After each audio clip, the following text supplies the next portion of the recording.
À cheval sur l'équateur et proche des 0 degrés de latitude, Sao Tomé et Principe sont parfois surnommés les îles du milieu du monde. Destination touristique de rêve, cet archipel est pourtant le plus pauvre du golfe de Guinée. Sao Tomé, une ancienne colonie portugaise, souffre depuis son indépendance en 1975 d'une économie en berne et d'une instabilité politique chronique. Mais aujourd'hui, c'est la récession mondiale qui a frappé le petit archipel. Sao Tomé est un pays qui dépend beaucoup de l'aide internationale. Avec l'arrivée de la crise, les fonds donnés par l'étranger seront très affectés. L'aide internationale représente 80% du budget de l'État en termes d'investissement. Le pays n'exporte que quelques produits, surtout du cacao, mais importe pratiquement tout le reste. Quelques gisements de pétrole ont été découverts au large des côtes et une agence nationale pétrolière a été mise en place, mais pour l'instant, pas une goutte de pétrole n'a été extraite.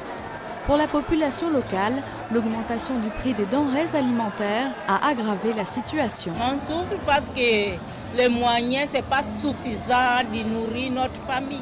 Le prix a changé beaucoup. Même au voyage, le taxi, le riz, tout. La corruption est aussi un mal endémique à Sao Tomé. Le président en exercice de l'archipel, qui avait déjà gouverné le pays d'une main de fer les 15 premières années de son indépendance, demande un mandat supplémentaire pour mener à bien les réformes.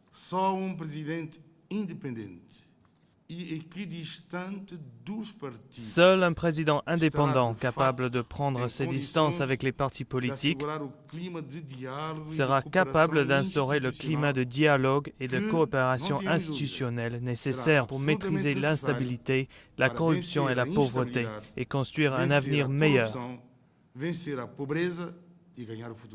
Un avenir qui pourrait être plus radieux si l'archipel pouvait exploiter son potentiel touristique, des kilomètres de plages de sable fin et des paysages magnifiques dont personne ne profite aujourd'hui, faute d'investissement dans une quelconque industrie touristique.